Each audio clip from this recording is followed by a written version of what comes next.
Settembre, tempo di rimettersi in gioco. Non solo sul campo, ma anche sui banchi di scuola. E chi ha detto che non puoi portare la tua passione rossonera anche lì? Con Euro Publishing il rientro è un gol. Le nostre riviste di Enigmistica sono il tuo allenamento perfetto per la mente, tra un'interrogazione e l'altra. E per i veri campioni di tifo? C'è il kit scolastico Milan, firmato Euro Publishing. Penne che segnano, temperini affilati, tutto per una stagione scolastica da protagonista proprio come il nostro Milan. Trovi tutto su Amazon, in edicola e nei migliori supermercati. E allora cosa aspetti? Euro Publishing torna a scuola davvero fuori classe. Fai pubblicità su Radio Rossonera e raggiungi un pubblico di oltre 30 milioni di tifosi al mese tra dirette, social, podcast e news H24. Non solo la tradizionale pubblicità tabellare, ma campagne personalizzate. Dagli spot che realizziamo direttamente noi per i clienti, alle citazioni nel corso delle trasmissioni, fino alla pubblicazione di articoli redazionali dedicati sul sito e l'app di Radio Rossonera e all'attività di coinvolgimento sui social. Cosa aspetti? Entra a far parte della famiglia di Radio Rossonera e condividi la tua passione con milioni di tifosi come te. Per qualsiasi info scrivi a edoardo.maturo@radiorossonera.it. Radio Rossonera, la voce dei tifosi rossoneri. Benvenuto a Lunch Press, con trasmissione di Edoardo Maturo.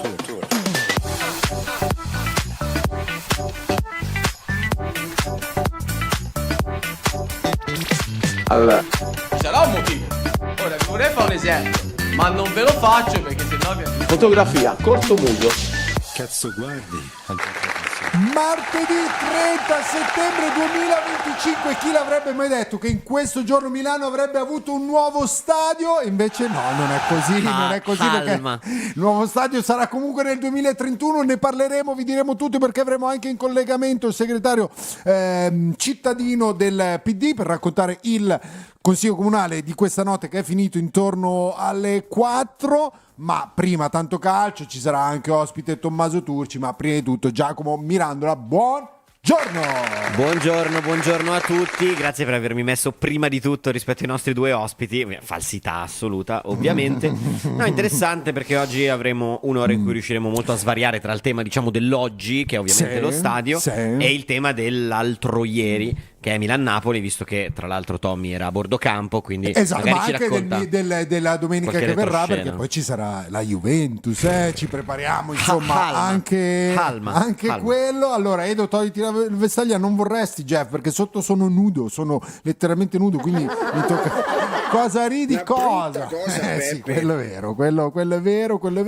Jack, te lo voglio chiedere subito, sei contento dell'approvazione? Che cosa è stato fatto il Consiglio Comunale di Milano questa notte in modalità anche abbastanza che racconteremo, perché c'è stato Forza Italia che è uscita dall'aula per poter garantire il numero legale. Il Comune di Milano ha approvato la vendita dell'area di San Siro a Milan e Inter.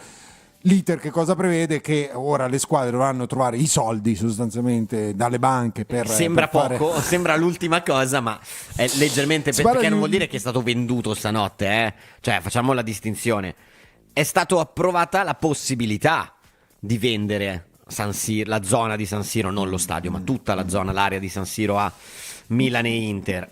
Ora bisogna, tra virgolette, finalizzare l'acquisto, possiamo definire così il prossimo pezzo dell'iter, quindi è proprio un passo importante, ma è un ci sono voluti primo, solo 8 anni, ci sono voluti solo 8 cioè, pensate anni. se ogni passo ci vuole sto tempo qui, lo stadio ce l'abbiamo, cioè tu non lo vedi, io non credo neanche. Ma ti è. Intanto Barabba propone di chiamarlo Pio Esposito Stadium, io sono abbastanza d'accordo, sicuramente verrà progettato da Pio Esposito, su questo mi sembra non ci siano... No dai, non Pio, però sai che la famiglia Esposito comunque è collegata con l'Inter, avranno uno zio architetto da qualche parte. Tu dici, che ne so, un nome, dici. un Mario Esposito, che sarà sicuramente architetto, avrà sicuramente il suo studio, visto che tanto è un affare di famiglia ormai. Assolutamente. Allora, intanto che ci prepariamo ad andare da Tom Turci, Jack, si è parlato tanto di Modric, che Meno male, e comunque non è abbastanza. in cima alla classifica, secondo per palloni recuperati in Serie A. Ha fatto il giro l'immagine di Modric, no? Inginocchiato, Certo. Ragazzi, questo è per Luka Modric. terra. Questo è Luka Modric. Ma la domanda era su Pulisic, però. Perché? Che intro. Eh sì, incredibile. perché giustamente si parla tanto dell'insostituibilità, del fatto che Modric gioca un altro sport, però obiettivamente Pulisic è il giocatore che negli ultimi 2 o 3 anni ha contribuito più di tutti in fase realizzativa, tra gol e assist, anche più di Lautaro Martinez. Sì, allora il tema è molto semplice. Il Milan sta palesando alcune difficoltà di rosa che già si possono intravedere, anche se finora non hanno ancora causato un vero e proprio problema, per quanto riguarda gli esterni e per quanto riguarda la punta.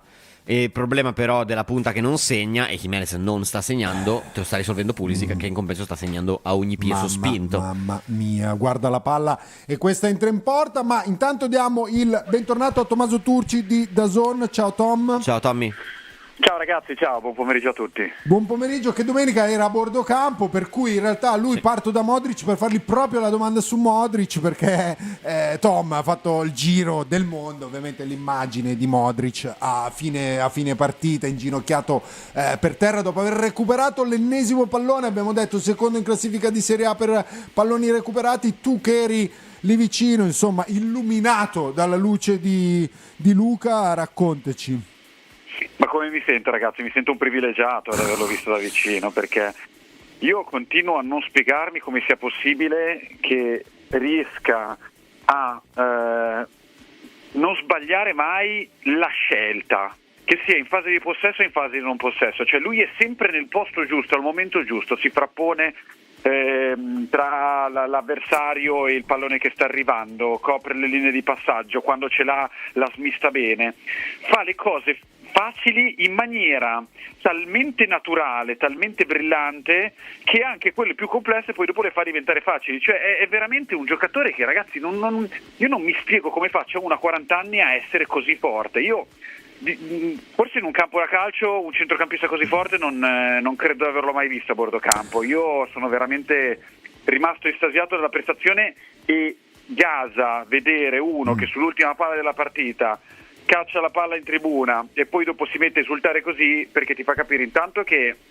si arriva a quei livelli lì con la passione, prima di tutto, e lui è un grande appassionato e si vede anche quanto sta lavorando e quanto ci sta divertendo, e poi dopo perché ti fa capire che anche quando sei un giocatore tra i più talentuosi del mondo e forse della storia del calcio, è bello pensare, no? Che a sparecchiare comunque per portare a casa il risultato fa sempre la differenza. Ma raccontaci, appunto, tu dici sono un privilegiato perché ho l'opportunità di vederlo così da vicino, raccontaci quello che non riusciamo a cogliere da casa, non riusciamo a cogliere dal televisore, perché si dice insomma che intorno a Modric ruota tutto il Milan, intorno a Modric, diciamo ai giocatori di maggiore esperienza, però insomma anche a livello di comportamenti in campo, di sguardo, di come lui guida i compagni. Ma allora ti devo dire la verità, non troppe parole, ma quelle giuste, e poi un'umiltà pazzesca anche nell'ascoltare quello che dicono gli altri.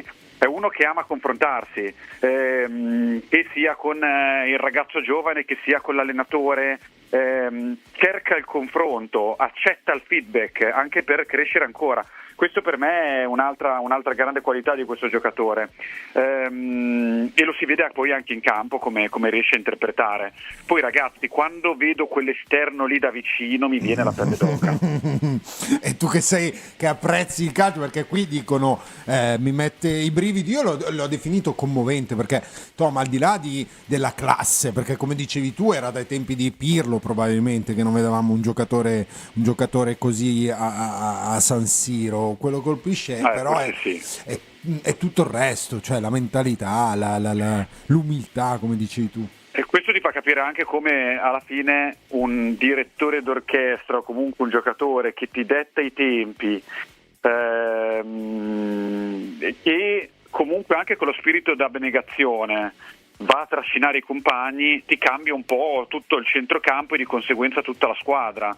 Poi lui magari ti farà delle prestazioni, perché adesso sta tenendo un livello altissimo, ti farà anche delle prestazioni magari dove abbasserà un pelo il suo livello, perché magari quando il Milan farà un po' più fatica può darsi anche che Modric non sarà così performante, ma a livello di testa, di dedizione, di spirito, di approccio proprio alla gara, non sbaglierà mai, e questa cosa la trascina anche agli altri compagni. Io ripeto, poi forse esagero un pochino, ma per me un giocatore del genere non è vicino alla fine della carriera, non puoi essere vicino alla fine della carriera se corri 11-12 km con quella intensità, se sull'ultimo pallone ci sei tu, se leggi tutte le linee di passaggio, ma quanto può giocare ancora? Ma speriamo che non smetta mai questo ragazzo. Beh, però in quella posizione, perché di solito appunto una volta quando si invecchiava si andava in difesa, no? Anche gli attaccanti retrocedevano e tornavano in difesa. Adesso diciamo gli esempi più famosi sono in attacco, lì a centrocampo dove ci vuole fosforo, dove ci vuole ossigeno, dove ci vuole insomma prestazioni fisiche. Ci sono altri casi a quell'età, adesso non mi... Francamente non mi viene in mente.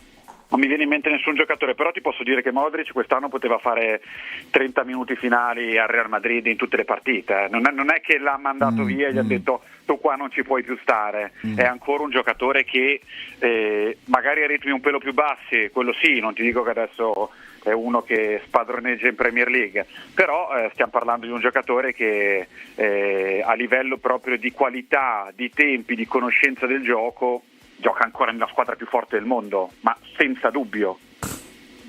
Tom, io invece ti volevo chiedere, parlando sempre di centrocampisti che corrono, 3 partite, 3 vittorie, tolta senza contare quella in Coppa Italia, e 3 volte l'uomo che ha corso più chilometri nella partita. Come hai visto tu Adrien Rabiot da bordo campo? Allora, intanto mi ha fatto, così come per Modric, mi ha fatto abbastanza impressione la sua predisposizione a entrare immediatamente all'interno delle dinamiche del gruppo, perché comunque non è facile quando arrivi in uno spogliatoio nuovo, anche se conosci l'allenatore, lo staff, anche se qualche compagno è stato già tuo compagno di squadra, non è automatico che tu ti prendi subito il Milan, che tu capisci subito le dinamiche. Io credo che Rabiot sia anche arrivato un momento della sua carriera in cui è maturo, in cui ha fatto i suoi errori, in cui ha fatto le sue esperienze, e quindi credo che sia un po' all'apice. Poi è arrivato anche non secondario in un momento in cui lui stava molto bene dal punto di vista fisico, questo l'ha facilitato sicuramente, però è chiaramente il giocatore di Massimiliano Allegri, nell'accorciare sugli attaccanti, nel fare la corsa, nello strappare, e quindi cosa posso dire di questo ragazzo che sta facendo benissimo e che ha alzato, così come Modric, il livello di questa squadra, questo è indubbio. E invece, visto che non so esattamente adesso dove sia la tua postazione a bordo campo a San Siro, ma a un certo punto Massimiliano Allegri ha fatto partire una bordata di collo destro vista live a 3 metri da me. Quindi cioè, che ho visto che anche mi sembra social media manager ancora del Milan stesso si è dovuto spostare nel fare il video. No, in generale, che partita invece ha vissuto Max Allegri in area tecnica, tra il buon primo tempo e il secondo tempo meno buono, l'errore di Estupignan e tutto? Allora, sempre molto attivo. Noi abbiamo visto un Milan molto verticale quando arriva nel metacampo avversario in questa stagione. Lui, soprattutto sul finire del primo tempo, si è arrabbiato per la gestione di qualche pallone, perché voleva conservare il possesso, voleva fare in modo di soffrire un pochino di meno sul finire del primo tempo. E insomma ha predicato calma a un certo punto, ma piano piano si stava scaldando anche lui.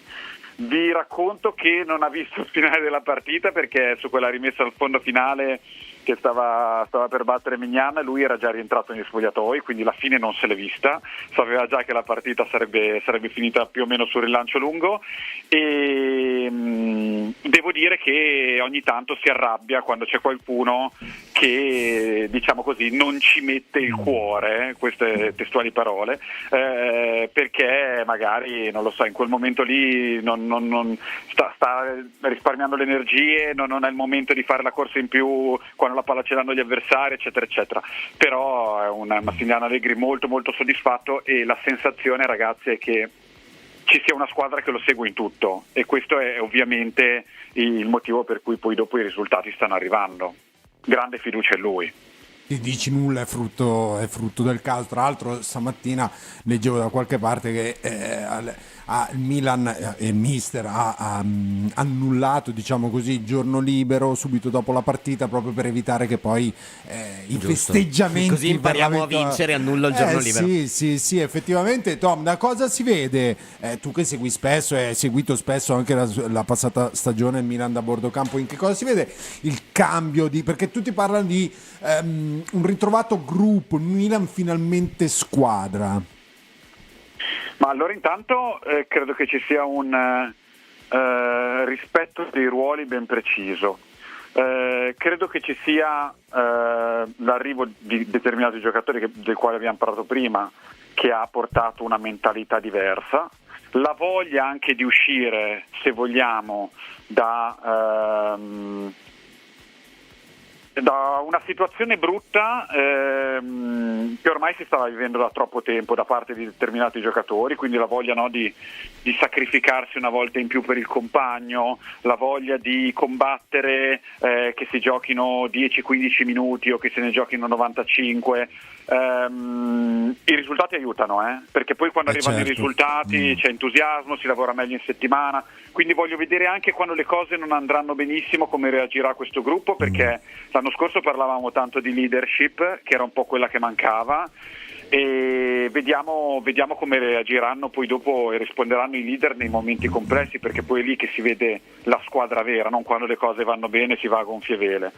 Detto questo, il Milan secondo me era una squadra di valore anche nella passata stagione, poi per una serie di incastri, una serie di situazioni sgradevoli, la stagione è stata un po' compromessa, però la squadra insomma non era quella dell'anno scorso come valore oggettivo, su questo siamo tutti d'accordo. Dai. Sì. Tom, l'ultimissima, poi ti lasciamo andare a lavorare. Hai parlato di entusiasmo, è tornato il tifo organizzato a San Siro proprio nella partita con il Napoli, il clima dalla tribuna si percepiva un clima bello, un clima diverso, un clima di entusiasmo. Da bordo campo come si sentiva? Perché io ho visto giocatori del Milan, per esempio, andare a caricare i tifosi un numero indefinito di volte, probabilmente anche loro trainati dal ritorno della curva. Beh ragazzi, la curva fa la differenza in generale, no? Quella del Milan è sempre molto calda, la conosciamo, ma nel momento in cui tu giochi in un San Siro pieno, poco rumoroso, diventa anche difficile a volte percepire il pericolo o avere la sensazione che stai per andare a far gol, quando invece c'è una curva così che ti spinge, che canta tutto il tempo per tutta la partita, ma anche se vogliamo che poi dopo ti saluta come si deve a fine gara, ti trascina e fa tutta la differenza del mondo. Quando si dice giocare in trasferta non è semplice, è anche per questi motivi qua, non solo perché magari non hai i tuoi riferimenti in campo, perché sei abituato a vedere la tribuna un po' più lontana, perché c'è una profondità diversa. Insomma, chiunque abbia giocato a calcio anche a categorie basse sa benissimo che ci sono quei campi dove uno si trova meglio, no? Quei campi di provincia dove mi hanno giocato tutti, ed è così effettivamente anche quando giochi a San Siro. Avere la spinta del pubblico fa la differenza, e devo dire che si è sentita parecchio, e forse si è sentita anche di più perché c'era voglia di cantare, cioè si percepiva la voglia, no, di tornare a sostenere il Milan. E poi per fortuna è tornato entusiasmo dopo la stagione dell'anno scorso, grazie. Ecco, bravo, hai detto tutto tu. Cioè, quando vivi una stagione del genere e vedi che le cose girano nella maniera giusta, che c'è un consenso d'appartenenza diverso nei confronti della squadra, allora di conseguenza ti viene anche voglia di incitare di più la squadra, ecco. Esatto. Va bene Tom, sempre un piacere averti ospite, grazie mille e buon lavoro. Ragazzi, come si dice a Modena, fate a modo, un abbraccio. Ciao, grazie. Ciao. Allora, ve lo dico in anticipo, soprattutto Aviation, Azzurra, Ita, eccetera, eccetera, non voglio leggere camorrista, cose del genere, anche perché, ragazzi, l'abbiamo detto prima, questa notte il provvedimento sul nuovo stadio è passato in consiglio comunale grazie a il supporto dell'opposizione di Forza Italia, per cui la situazione è un po' più complicata. Poi stiamo parlando di un processo che va avanti da più o meno 8 anni, perché se non sbaglio durante il mandato, l'ultimo mandato della Moratti, fu addirittura avviato, diciamo così, il progetto del nuovo stadio di San Siro. Noi tra poco avremo in collegamento il segretario milanese del PD per fargli un po' di domande, anche perché Milan e Inter non potevano fare uno stadio da solo, perché ad esempio Morgan, procedi, così almeno dopo lasciamo spazio chiamate, commenti, eccetera eccetera. Londra 12 stadi, Istanbul 7 stadi. Una roba del genere. Istanbul non ero. Londra lo sapevo, ma Istanbul stamattina. Anche perché Londra sono quasi tutte in Premier. Milano, quindi di fatto sarà per sempre. Io oggi ti avevo proposto come titolo per sempre Milan-Inter. Per sempre Milan-Inter. Questo è di fatto.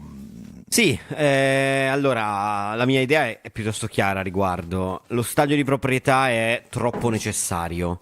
Se devi, e sottolineo devi, fare dei passi, cioè dei compromessi per averlo, allora forse vale la pena farli. Io non vi dirò oggi se questa cosa qui, questa decisione del Consiglio sia una buona o una cattiva notizia, non lo possiamo sapere oggi, lo vedremo col tempo.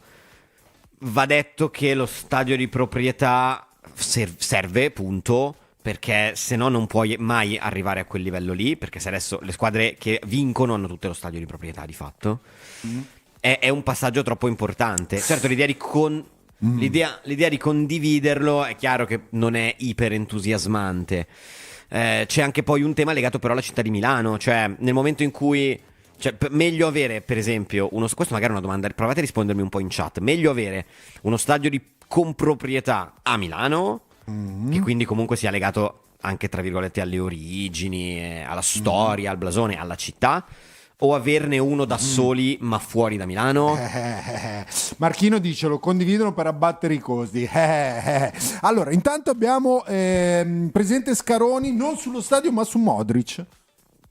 Buongiorno ragazzi, allora bisogna mettere i puntini sulle i, perché c'è tanta gente che ha criticato l'acquisto di quest'estate, è troppo vecchio, però ancora Nina Moric se fa valere, dai. No, ma quello è un altro, vabbè, sempre sul pezzo Vabbè, ma oggi poverino avrà fatto le 4 del mattino anche lui al Consiglio. Beh, insomma, a vederselo. dubito, però no, l'età non credo che sia in grado però Jack, nel senso che alle 4 del mattino l'ha saputo subito perché era già sveglio. Era mattina. Okay. Ti ribalto la tua domanda, come direbbe Chef Borghese. Tu lo preferisci a Milano in comproprietà con l'Inter o fuori il famoso progetto San Donato? Allora, vabbè, la risposta più stupida per me sarebbe: io l'avrei preferito fuori e l'avrei preferito nella zona di Milanello, che è molto comoda rispetto al mio domicilio attuale, nel senso che ci sarei sotto andato casa, li volevi sotto casa? Non sotto casa, ma diciamo che la zona di Milanello è agevolmente raggiungibile da me, più che Milano, per paradosso. Allora no, è chiaro che poi parlando di storia, di blasone, di importanza, cioè l'idea di uscire dalla città di Milano, anche proprio per l'affetto che io ho per la città di Milano, ok, al di fuori dell'aspetto calcio, era veramente un colpo al cuore, perché una città come Milano, che in Italia è probabilmente la più importante o una delle due più importanti con Roma, che non abbia uno stadio dentro, o comunque abbia, perché a quel punto avrebbe avuto ancora San Siro, ma dove non ci gioca nessuno, è una tristezza infinita. È chiaro, il progetto individuale di San Donato era affascinante. Io ho sempre identificato alcuni problemi logistici legati a San Donato.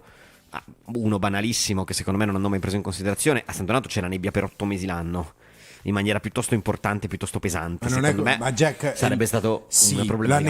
La nebbia, ma l'ordine pubblico chi lo garantiva? Ma il comune di certo. San Donato? Ma infatti ha fatto l'esempio, ma anche Dai. poi la raggiungibilità, ma che lavori avrebbero dovuto fare per rendere fruibile e raggiungibile quello stadio. È chiaro che il progetto di uno stadio di per sé individuale era affascinante, nel senso che se noi andiamo a guardare, gli stadi di proprietà in Europa sono moltissimi.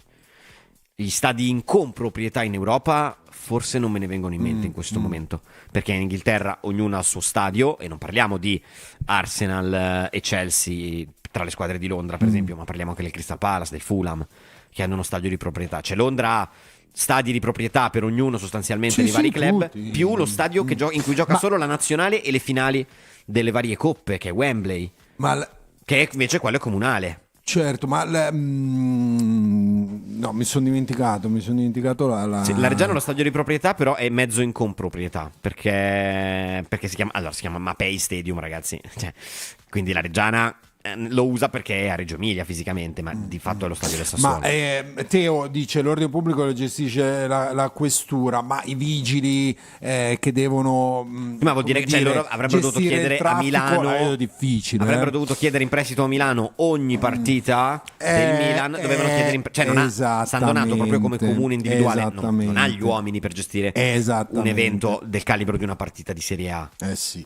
Grazie a Rigers Oti che si è abbonato per il 26esimo mese, ragazzi. Però oggi qua noi vi portiamo dei rappresentanti, oltre Tom Turci, del comune, per capire che cosa è successo stanotte. Facciamo un approfondimento, ne discutiamo insieme, dopo lasciamo lo spazio alle vostre domande, ai dubbi, alle cose, eccetera eccetera eccetera. Per cui la domanda non è se sostenere Radio Rossonera, la domanda è quando, e la risposta è adesso.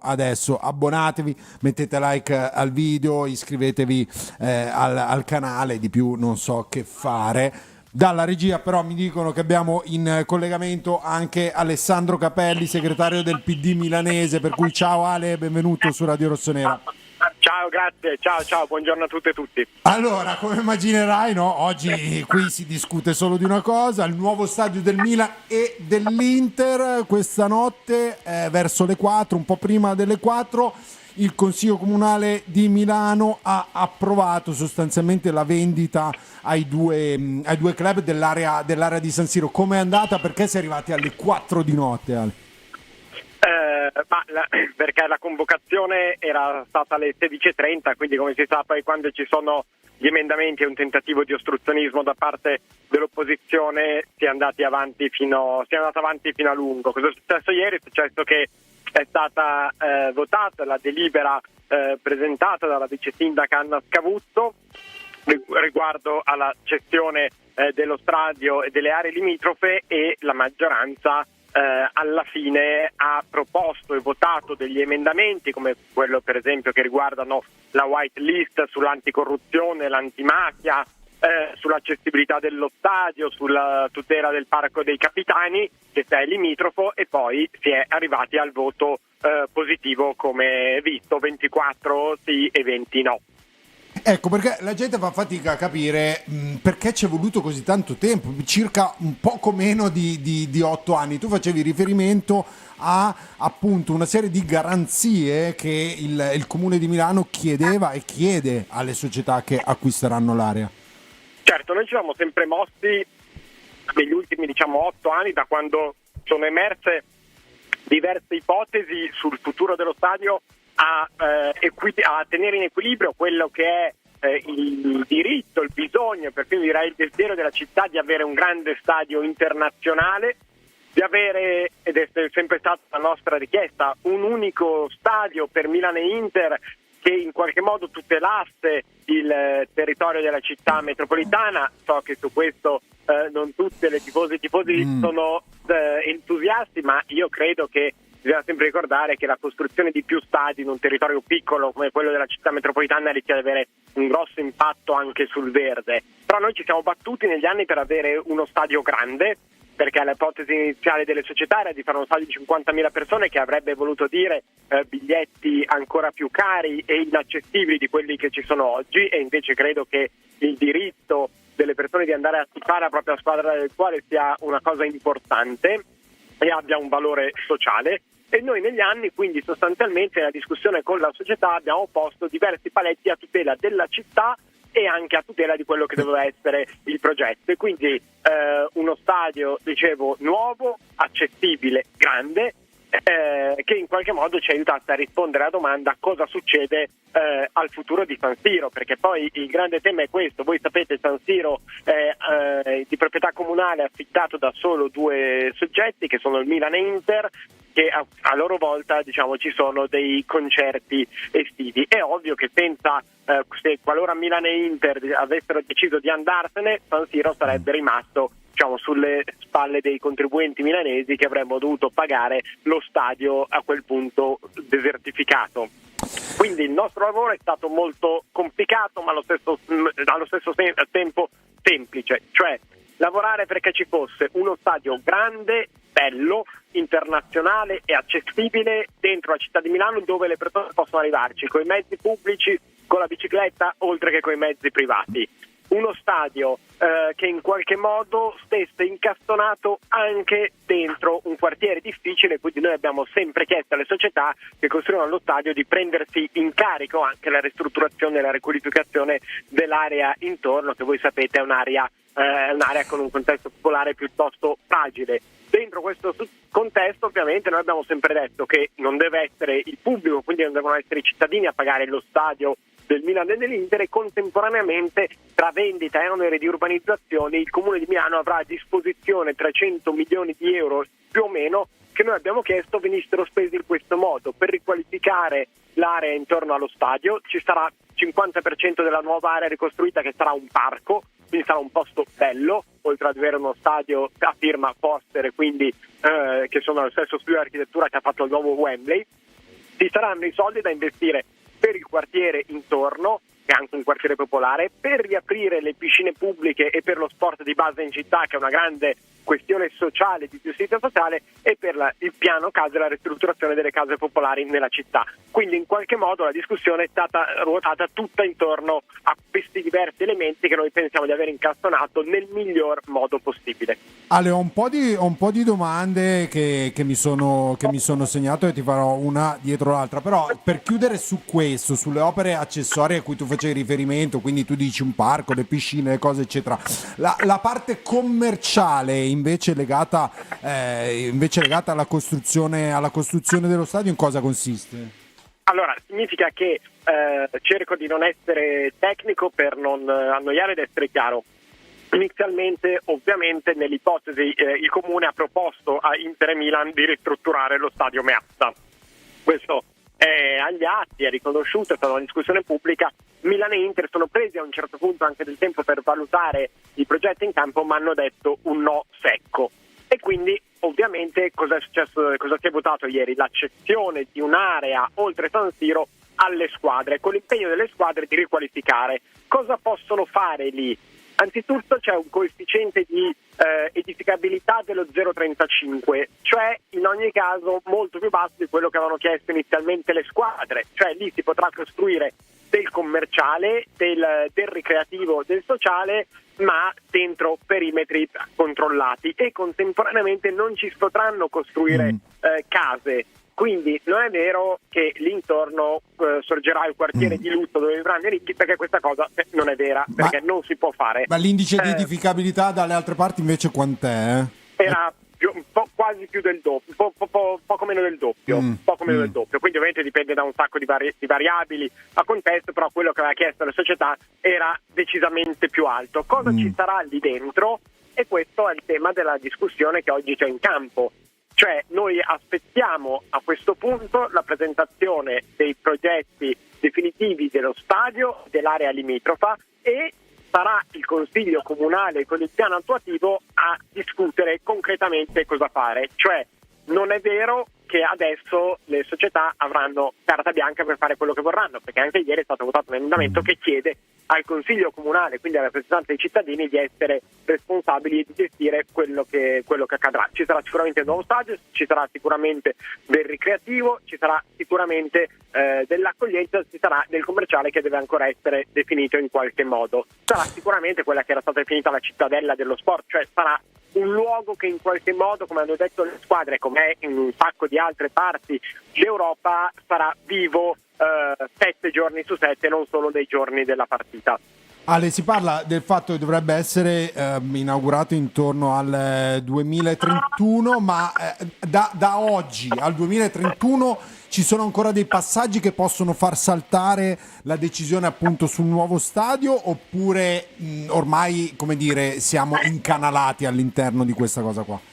Allora, la decisione politica in ultima istanza è stata assunta, ripeto, ricordiamoci che viene fuori da 8 anni di consigli comunali, di ordini del giorno votati, cioè di atti legali votati nel corso degli anni. Anche durante la campagna elettorale si era discusso di questo e quindi dal punto di vista politico formale il passo è stato fatto. Ora ci sono degli altri passi che sono, come dicevo prima, quello che riguarda ancora la politica, che è il piano attuativo e quindi la coprogettazione tra la proposta delle squadre e i bisogni della città che dovranno essere in quell'area, dentro i paletti ovviamente votati ieri, quindi 50% di verde, il verde profondo, gli alberi, eccetera, eccetera, e contemporaneamente questo è il percorso. Cosa può succedere? Non è da escludere, ma questo lo leggiamo dai giornali, che possono arrivare dei ricorsi rispetto alla delibera, ma questo non è più un piano che spetta alla politica, ma spetta giuridico, ovviamente alla magistratura, certo, alle magistrature, certo. Allora, ci sono due passaggi che non mi sono chiarissimi, li abbiamo dato un po' per scontato. Cioè, tu hai detto che il Comune ha proposto alle società di ristrutturare San Siro, un po' come ha fatto il Real Madrid con il Bernabeu, piuttosto che il Tottenham col proprio stadio, ma si è deciso che lo stadio di San Siro non poteva essere ristrutturato. I motivi quali sono?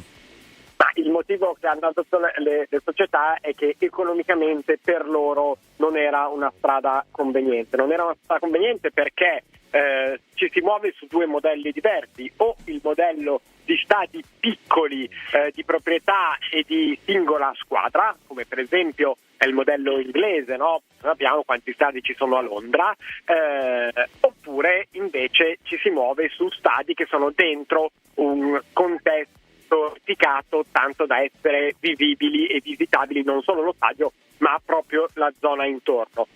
I costi per la sistemazione di San Siro sarebbero stati obiettivamente molto molto alti e contemporaneamente non avrebbero permesso, secondo le società, di avere le risorse per dare la loro impronta contemporanea a quell'area. Ovviamente in quel caso, essendo due soggetti privati, il Comune si è ha fatto la sua parte, che è quella stata di recuperare, costruire, proporre alcuni progetti ovviamente discutibili alle squadre, e le squadre invece come soggetti privati hanno valutato che quello non era la loro strada. In quel caso cosa può succedere in un'interlocuzione tra pubblico e privato? Che il privato poteva dire no grazie, noi ci andiamo da un'altra parte, e San Siro sarebbe rimasto ad invecchiare sulle spalle dei milanesi, nel senso che poi i milanesi avrebbero dovuto pagare qualunque cosa, compreso l'eventuale abbattimento. Ricordiamo che a un certo punto il Comune ha fatto anche un bando per vedere se soggetti non sportivi erano interessati a intervenire sulla ristrutturazione di San Siro, e anche quello è andato deserto. Quindi perché noi abbiamo lavorato sull'idea di un solo stadio dentro la città? Per 3 motivi. Il primo riguarda l'accessibilità allo sport, cioè io personalmente sono molto convinto che lo sport e il calcio debba avere quanti più elementi di accessibilità popolare possibile. È la mia storia di uno che in Curva Sud ci ha passato tanti anni e che ama lo sport come un fenomeno popolare, e la tendenza delle squadre di fare di piccoli stadi brand molto dedicati alla televisione, con prezzi inaccessibili, credo che non sia una cosa bella per la città. Il secondo elemento è che la città metropolitana di Milano è piccola e deve prendersi molto cura del verde che c'è intorno, e quindi sostanzialmente non c'erano altre zone oltre San Siro dove poter costruire degli stadi senza dover costruire altre tangenziali, strade, eccetera eccetera, che avrebbero avuto secondo noi un impatto negativo sull'ambiente. Terza motivazione è quella che dicevamo prima: San Siro sta in una zona in cui è appena stata costruita anche una nuova metropolitana, ci sono 2 metropolitane che arrivano in zona, e quindi per una città che si muova quanto più possibile sui mezzi pubblici ed eviti gli ingorghi è un posto obiettivamente molto più accessibile di tutti gli altri. La ristrutturazione di San Siro sarebbe stata emotivamente meno impattante sicuramente per la città, ma anche perfino per chi come me e tanti altri sono cresciuti allo stadio di San Siro, ma oggi quello che hanno in mente le squadre è di fare Milano una capitale internazionale del calcio con uno degli stadi più famosi d'Europa. Ripeto, hanno confermato che sarà lo studio Foster quello che ha fatto Wembley che si prenderà cura della progettazione. Ora che però ancora non si è visto, giusto? Esattamente. Ora il compito del pubblico deve essere ovviamente quello di garantire la regia pubblica dell'operazione, cioè quella di tutelare i perimetri del contratto, le richieste che sono state fatte negli anni dal Consiglio Comunale. Ne dico una che non ha citato per esempio quello di avere una distanza giusta tra le case e lo stadio, e quindi è stato inserito un tunnel per evitare la troppa adiacenza tra le case e lo stadio. Ma a questo punto ovviamente il ruolo del pubblico è quello di monitorare che passo per passo tutto quello che accadrà, diciamo, in quell'area risponderà all'interesse pubblico, e questo, essendo un grandissimo investimento delle squadre, è una grande opportunità, perché si parla di miliardi di indotto, si parla di decine di migliaia di posti di lavoro per costruire lo stadio, e poi anche perché darà lavoro a diverse persone, anche migliaia di persone. Credo che ovviamente, diciamo, con quelle risorse che investono Milan e Inter, il ruolo del comune e del pubblico sarà quello di tutelare il più possibile l'interesse pubblico, ovvero la garanzia dei diritti, la tutela del territorio, eccetera, eccetera, eccetera. Allora, no, Antonio, le case non vengono costruite lontane per evitare che i tiri di Fofana spacchino i vetri, anche se effettivamente potrebbe essere una lettura. Ale, torno su un concetto, perché l'hai citato anche tu, cioè il fatto di uno stadio per Milan e Inter è un tema molto sensibile, molto sentito dai tifosi, e ritorno un po' al concetto iniziale, no? Ristrutturazione, in quel caso uno decide di rimettere a posto quello che c'è, dove ovviamente ci sono dentro Milan e Inter, e tutto resta così. Ma nel momento in cui viene deciso che ristrutturare non si può, e che quindi va costruito un nuovo impianto, perché non era possibile? Perché molti continuano a ripetere, però Londra ne ha 12, però altre città europee non solo ne hanno molto più di uno di stadio, perché Milano non poteva avere più di uno stadio? La domanda è importantissima, e la risposta riguarda quello che dicevo, la tutela dell'interesse pubblico, oltre a quello di nostro come tifosi, cioè se le squadre avessero deciso di fare 2 stadi di proprietà, San Siro sarebbe rimasto un costo enorme sulle spalle dei milanesi, perché quello appartiene al comune, e quindi se non ci mettono i soldini le squadre per ristrutturarlo, sistemarlo, hanno tutto il diritto di prendere e andarsene, farsi lo stadio da un'altra parte, e noi milanesi ci saremmo trovati con tanti milioni all'anno di mancato affitto, di costi di manutenzione e poi anche di eventuale ristrutturazione, perché cosa ne avremmo fatto lì? Quindi il tema ovviamente era un tema che cercava di tenere insieme la discussione con le squadre e contemporaneamente l'interesse pubblico. Io credo che alla fine le squadre, l'idea di fare un nuovo stadio unico in Europa, quindi una cosa che abbia un'evocazione internazionale, che sia la casa del grande calcio internazionale di Milano, sia una risposta utile per la città e che in qualche modo tutela anche molto sia le casse del comune e quindi le nostre tasse, che anche il territorio della città metropolitana, perché ripeto, costruire stadi dove avevano in mente a San Donato, Rozzano, voleva dire non solo costruire degli stadi dove è più difficile arrivare, ma costruire degli stadi e tutto un sistema di infrastrutture che avrebbero fatto parecchi danni all'ambiente e al verde, di cui pure dobbiamo prenderci cura. Ti faccio l'ultima sulle tempistiche, perché appunto su questa cosa qua anche quando vedremo il nuovo stadio? La data che hai detto tu è la stessa che risulta a noi. Ovviamente adesso si entra nella fase operativa di discussione, l'obiettivo è che siano pronti per il 2030 e l'obiettivo è che sia pronto per il 2031, ovviamente in vista degli europei del 32.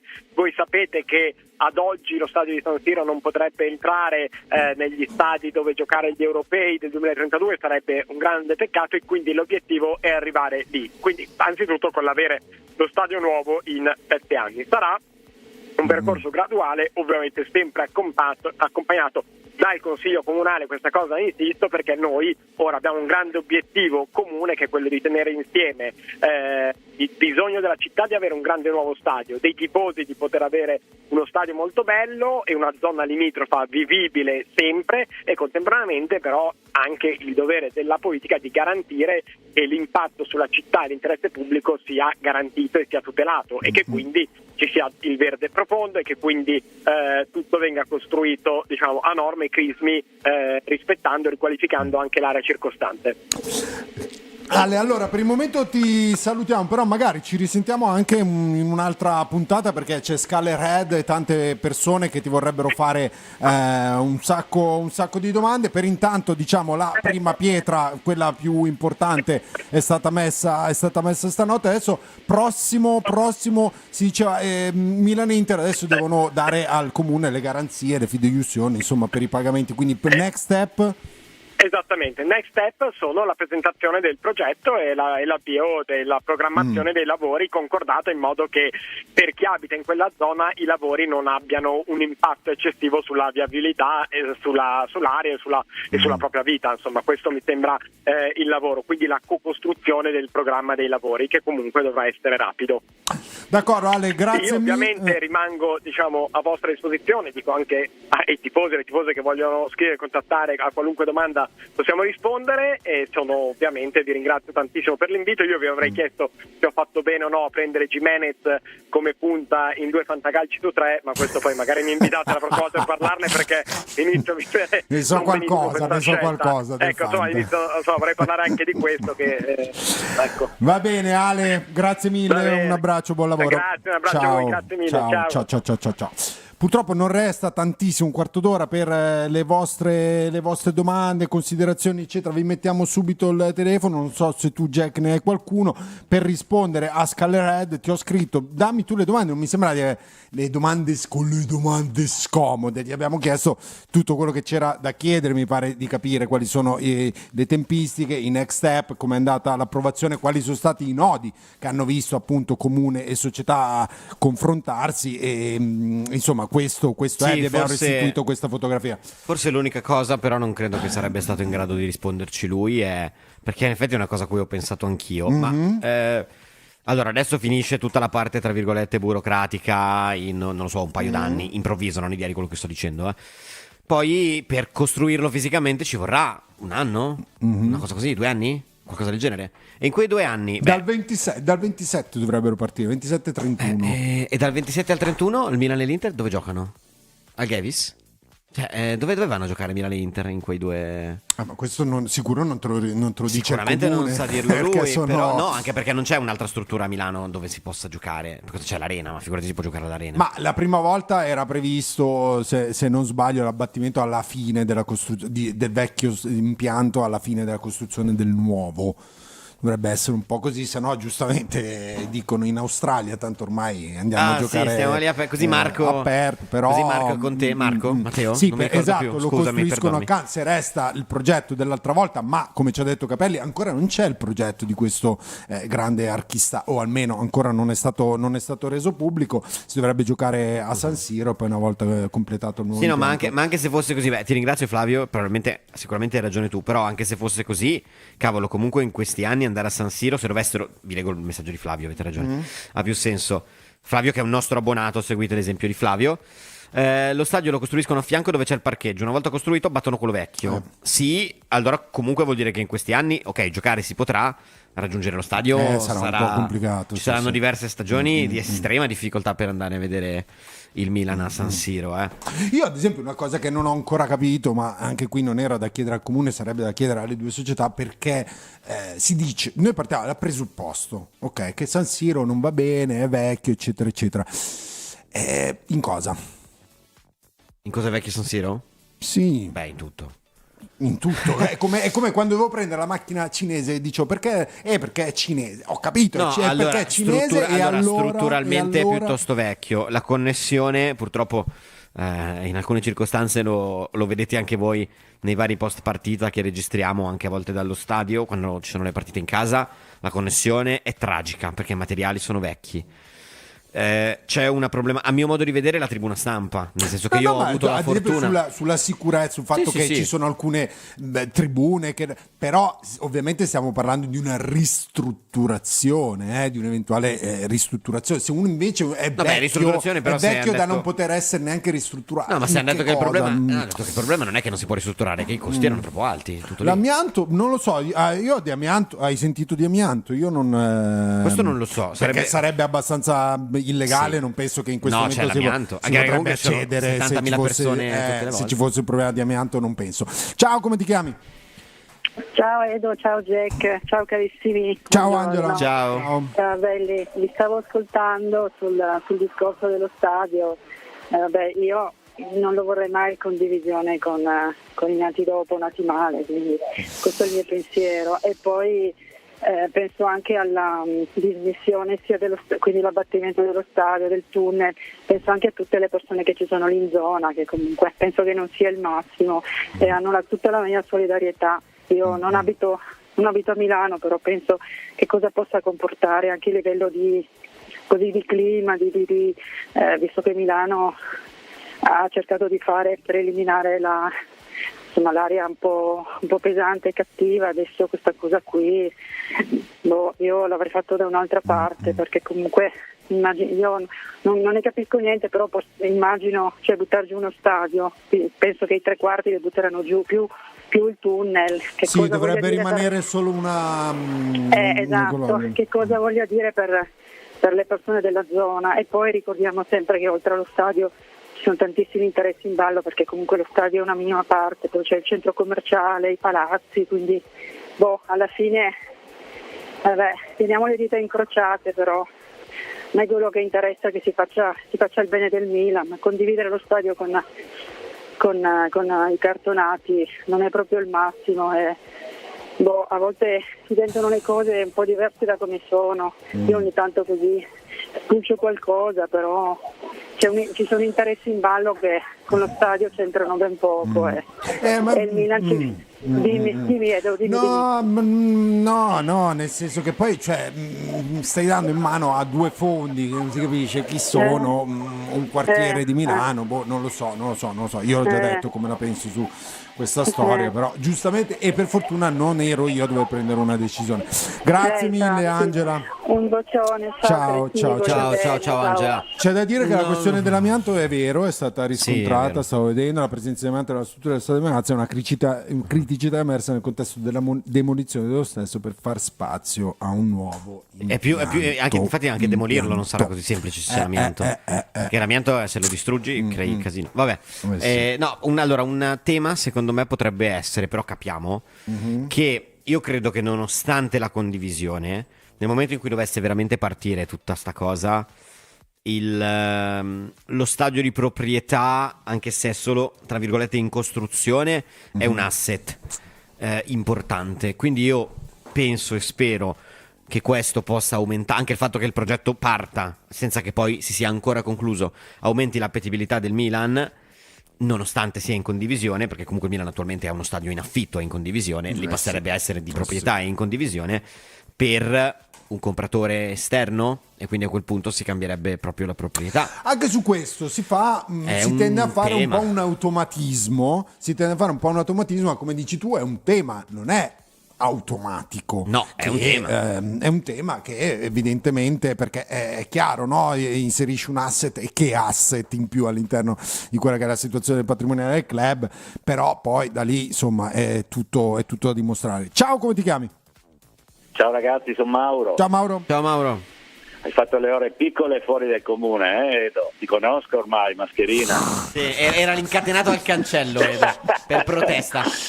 Allora, io penso che effettivamente la notizia dello stadio sia buona anche in ottica eventuale cessione della società. Questo come primo aspetto. La seconda cosa, io sono stato a vedere Milan-Napoli, e alla fine della partita io non voglio farmi i voli pindarici eccetera eccetera, però una cosa ho capito e onestamente la presaggivo già, cioè non succederà a novembre che avremo 20 punti di stacco dalla prima e che saremo fuori da tutti i giochi, anche perché il calcio e le vittorie non si fanno con le plusvalenze, ma si fanno con i giocatori. Io sono convinto che senza Modric o senza Modric o senza Rabiot quella partita non l'avremmo vinta, perché vi ricordo che l'abbiamo finita con Bertesaghi da una parte e Atecame dall'altra. E poi un'ultima cosa, da sempre sono innamorato di Modric, senza far adesso so che stai ridendo, in realtà mi sono innamorato anche dell'uomo adesso, perché è un giocatore fantastico. Ma sei sposato, Mauro, dai. Voi tutti avete visto, ma dallo stadio si è vista un'altra cosa. Lui si è inginocchiato, ha tirato, poi è andato ad abbracciare e a sorridere ad uno a tutti i giocatori del Milan. Una cosa fantastica, un atleta fantastico. L'ultima cosa, c'è da andare da Pulisic e fargli firmare immediatamente il contratto, ragazzi. Questo è un fenomeno. Sì. Ha fatto un primo tempo da antologia calcistica. Un abbraccione. Ciao Mauro, ciao Mauro. Allora, il messaggio più bello di oggi lo scrive Teon, che dice: speriamo che la Curia non blocchi tutto adesso che è luogo di culto, dato che ci ha giocato Pio Esposito. Ora, scherzi a parte, pensavo parlassi di Luka Modric. No, scherzi a parte, Pio Esposito adesso magari noi qui l'abbiamo preso in giro, ci abbiamo riso tanto, eccetera eccetera, però obiettivamente Jack, ti risulta che Messi all'età di Pio Esposito avesse già segnato un gol contro il Cagliari? Io te la lascio lì, te la lascio lì. No, più generale, in Serie A. In Serie A, bravo. Anche perché ricordiamo che mi pare il Como riflessione. l'ha rifiutato, tra l'altro, Messi. No, però ecco, da questo punto di vista, permettetemi, poi torniamo sui temi del giorno, ma fatemi fare un minuto, visto che ci sono io. Nel weekend in cui segna il suo primo gol in Serie A Pio Esposito, segna il suo primo gol in Serie A anche Francesco Camarda, che fa partire il primo bonifico da 175.000, se non sbaglio, bonifico istantaneo in direzione Lecce. Ma soprattutto potrebbe essere l'inizio di qualcosa di bello, perché comunque adesso, al di fuori del discorso tifo, non mi dispiacerebbe che magari veramente tra 5 anni, 6 anni Pio Esposito e Francesco Camarda fossero un pochino i volti in copertina nelle prime pagine dei quotidiani sportivi, come Pato Balotelli alla vigilia all'epoca. Sì, c'era questa... magari più come, che ne so, altri giocatori che sono stati un po' più impattanti di Pato e Balotelli dalle due parti. Sì, però loro erano usciti giovani, però mi che possono magari essere, quella... capito, un pochino i due simboli italiani entrambi, e che possono essere magari due grandi volti di un ipotetico derby decisivo tra 5 anni, e poi possono essere anche la coppia che ci trascina, vorrei dire a vincere, ma rimaniamo umili, a partecipare a un mondiale con la maglia azzurra. Però al di fuori di tutto molto contento per Camarda, perché i gol contano anche per il peso che hanno. Noi abbiamo parlato per esempio tanto nell'ultimo periodo di Giroud, che continua a segnare, e Giroud non è uno che non ha mai segnato il terzo gol in una vittoria per 4-0. Giroud ha sempre segnato gol che pesavano. Camarda segna al 96esimo un gol che regala un punto al Lecce. Tra l'altro ieri, dopo un sacco di post e contenuti autoriferiti, Zlatan Ibrahimovic pubblica la chat. Bellissimo. Raccontalo tu, dai. Bellissimo. Allora, ha pubblicato una storia, un post su Instagram, Ibrahimovic, andando a riprendere un messaggio, perché giustamente l'abbiamo sempre detto che i social avvicinano e non dimenticano nulla. Gli idoli agli idolatrati. E ha pubblicato questo post su Instagram con uno screen di un DM che gli mandò Camarda quando era pischello, proprio piccolo, cioè ancora pischello, invece... che gli scrisse, era il 30 dicembre del 2019, quindi aveva 11 anni Camarda, che gli scrive in inglese, in un discreto inglese per avere 11 anni: sono italiano, sono un grande fan del Milan, sei un grande campione, grazie per essere venuto al Milan. Vorrei conoscerti, sei il mio eroe. E poi gli scrive il giorno dopo, tra l'altro, perché si era dimenticato, io gioco per il Milan, il mio nome è Francesco Camarda. E Zlatan Ibrahimovic non gli ha mai risposto, tra l'altro. No, è vero, però adesso gli ha risposto adesso, diciamo, pubblicando appunto questo screen, mettendo come didascalia 31 dicembre 2019 my name is Francesco Camarda, 28 settembre 2025 adesso tutti conoscono il tuo nome, non solo io. Grazie a Lupin che si è abbonato, entra a far parte dei migliori. Grazie davvero. Allora, sì, l'abbiamo già detto che il nuovo stadio si intitolerà Pio Esposito, meglio dell'inglese di Edo adesso che ha 70 anni. Che brutte persone, veramente, passare il tempo a... Tu l'hai mai fatto? Scrivere quando eri ragazzino i tuoi idoli? Se vi racconto. Su Instagram. Allora, io soltanto una volta, perché erano i primissimi anni che facevo il fantacalcio e io mi innamorai calcisticamente di Lorenzo De Silvestri ai tempi del Torino. Sì. Allora De Silvestri fece una cosa che tra l'altro per me fu molto bella, di ispirazione, nel senso che lui da calciatore professionista si laureò a tipo 30 e rotti anni, nonostante tutto ha portato avanti il suo percorso di studi, si è laureato. E allora io, che era il mio idolo al fantacalcio, l'avevo preso i primi 2 o 3 anni, così gli scrissi in privato per fargli le congratulazioni per la laurea e lui rispose grazie. Anch'io scrissi a un mio idolo, però Fede hai sbagliato, non era Malena, era Sabrina Salerno. Gli scrissi: sono un tuo idolo, vorrei un giorno fare Sono io un tuo idolo, cioè addirittura ego veramente smisurato. Oh, vabbè, non ho scritto a Napoleone, non ho scritto neanche, com'è che si chiamava, a Savonarola. Se avete visto, Jack, tu che sei un appassionato di film, non ho scritto a Savonarola. No. Che film è che scrivono a Savonarola? Mi manca. No, sì, mi manca. che è appassionato Sì, di film, Jack. Sì, ma non è, questo mi sa di qualcosa di non ci resta che piangere, Benigni e... Io l'italiano sono debolissimo.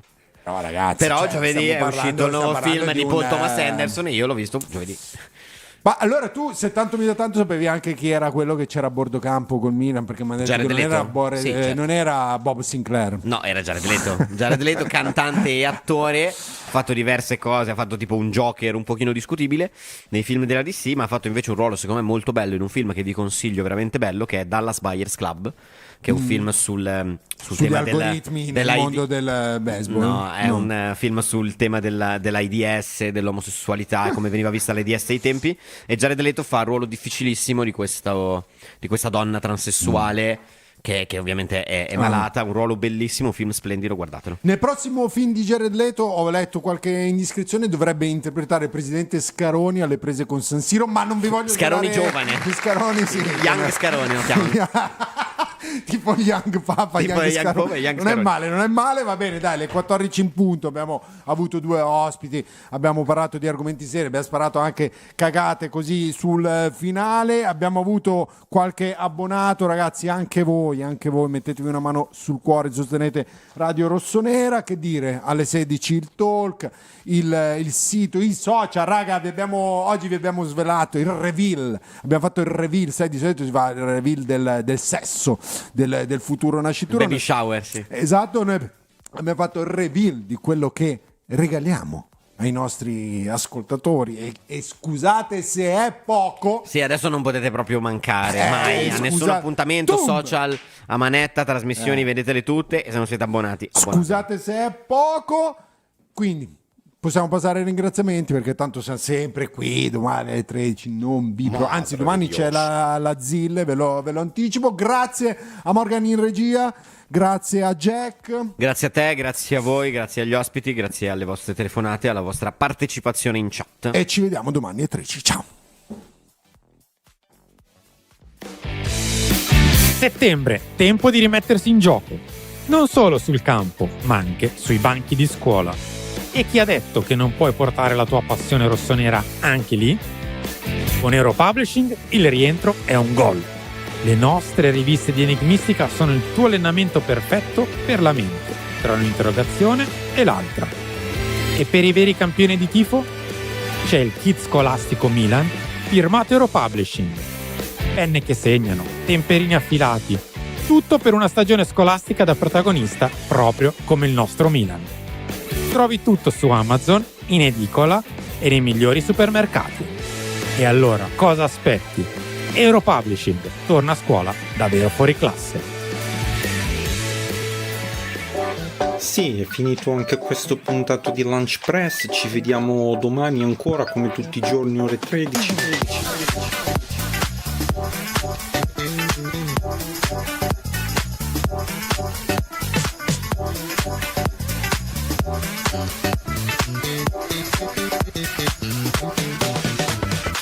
Per fare tanti gol